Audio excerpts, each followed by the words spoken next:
Hey y'all, welcome back to Far Out Farm. This is Lainey, and this is a garden tour. So,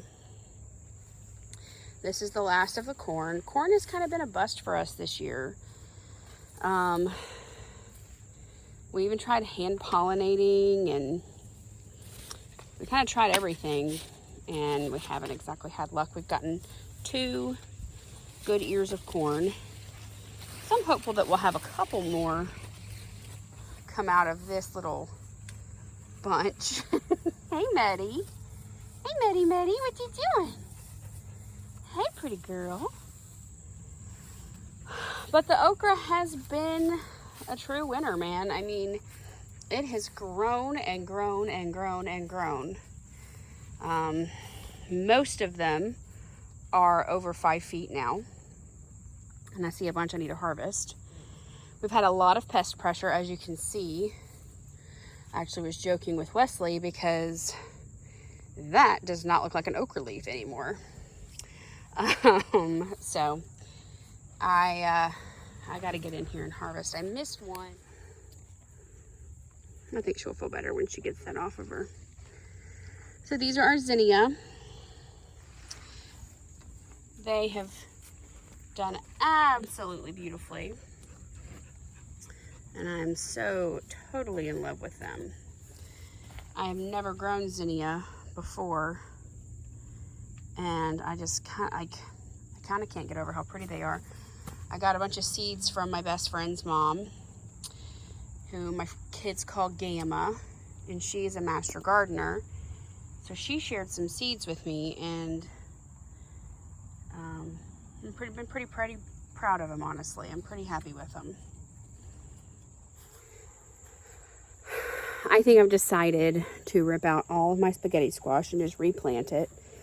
We have just enough time that I might can get a couple out of them, but there's like one plant that didn't get destroyed by vine borers. And the rest of them just look horrible. Let me show you. And look at this. It's just pitiful. This one plant, looks okay, but its stem is total garbage. So I think it's time for that to just come out and us to replant. Wesley is harvesting while I did a quick video. So what all you got, babe? No, just okra and squash. Oh, a good bit of okra, considering we just took in a basketful yesterday. There's a bunch that need to grow still. So there's another pumpkin growing next to that big pumpkin. I have really enjoyed these sunflowers. I'll have to check the seeds and see what their name was. It was like Autumn Glory, or I don't know. I'm probably just making that up, but this is probably my favorite one. Look at that. Look at the variations. I mean, that looks like somebody dipped paint and spread it out. I mean, it's just so pretty. Beautiful. The others are gorgeous, don't get me wrong, but that one really has the boldness that I was expecting when I planted these. The salvia we planted is still going strong, even though it got a little overshadowed. It came back. It's doing good. So that's kind of like a little unexpected garden tour. I didn't really intend to do, but I just wanted to give you an update, let you know kind of what was happening here. We haven't finished the wattle fence, and that whole bed is still yet to be done, and we had hoped to do it this week, but with the hurricanes coming and just the humidity and the moisture and the wind and the unpredictability that type of weather system brings with it, right now our focus needs to be taking care of what's already in the ground, versus getting the next bed ready. So the next phase is in the plan. I mean, we are working towards it, but we have to kind of take care of what's here and then go from there. So anyway, my pole beans that went insane. Okay, so they've gone nuts. They're growing everywhere. I did not plant that many beans. And I'm trying to figure out how to show you how thick this is. I mean, it is just insane. They weren't supposed to get but 5 feet tall. And currently the vines are like 7, 8 feet. So don't appreciate that. Especially when I made their trellis 6 feet to give them enough space, and they had a mind of their own. The lima beans are still doing pretty good. I haven't gotten any beans yet, but I did see a couple baby pods. But this is the monster that I really wanted you to see. It is insane. And this is the part that's hysterical. You just think, oh, it's just going up the trellis. Nope. It's like bangs or something. Like, you have to lift this whole section and get up in there. That's the trellis. That's where it's supposed to be growing. So we've learned something. We learned that you can't trust the descriptions all the time, and that beans might need a little bit more space than they claim, especially, I guess, if they really like where they're growing. Oh, Meadow, honey, what are you doing? Oh gosh, stop, Meadow, stop. She's trapped. She's trapped herself on the lima bean trellis. Daddy, can you get her other leg out? Trying to. There we go. She got to be by mama. Don't do that. She always has to be by mama. Hey, baby. I know. Hey, baby. Hey. Hey, my Maddie. There's some pods growing. Yeah, we got some pods starting. But, so I guess the lesson we have learned is we need to give more space. We're going to probably grow these differently next year. I liked the idea of doing a bunch of,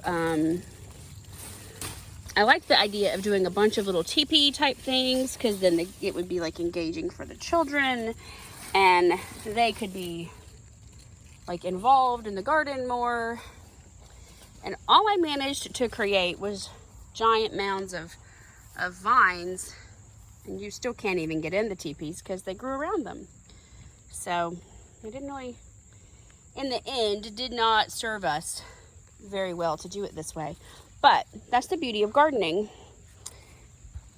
You learn from your mistakes, and you plan to do it different the next year, and you just really see what works for you. For me, I will remember to always bring a hair tie or one of my headscarves, because holy moly, I have a lot of hair. I have a lot of hair, and it's very thick. And I'm dying right now because it's all touching me, and it's hot, and it's raining. I don't know if I'm quiet, if you can hear the rain, but I'll let you look at it on the pond.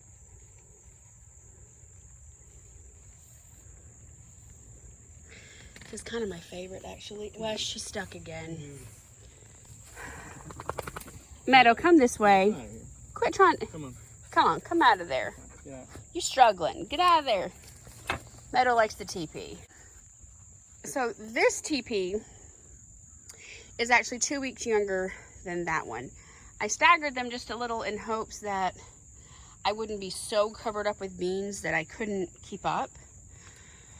And because we have a really long growing season here south of Atlanta, I'm able to do that. Hey, cantaloupe, can you not? Can you just not? I know. Hi, ants. Nobody invited you to the party. Oh my goodness. Look at that. That is beautiful. Oh my gosh. Oh my gosh. Okay, guys, so I've never grown this variety before, so it's totally new to me. And I fell in love with that beautiful purple flower. So I was like, okay, let's give it a go. And look at that. Some long ones on the inside. Look at that. There's long ones on the inside? Yeah. You think there's some ready to harvest or no? No, I don't think so. Okay. I'd give it a little bit longer. How cool. And even these weren't supposed to get as tall as they are. They were over 7 feet. They weren't supposed to do that. Okay, so this video ended up longer than I anticipated. I really just hopped on real quick to talk to y'all for just a second and kind of do like a quick, like, look what we're doing today to get ready for the hurricane. And it turned into a full-blown garden tour. So, hi, welcome to Laney, where everything is essentially like squirrel, and we go on a new journey together. That's my life, and I hope that you don't mind, and I hope you stick around. And yeah, so I'll let you know how we fare, what kind of storms we end up getting, and I'll talk to y'all soon.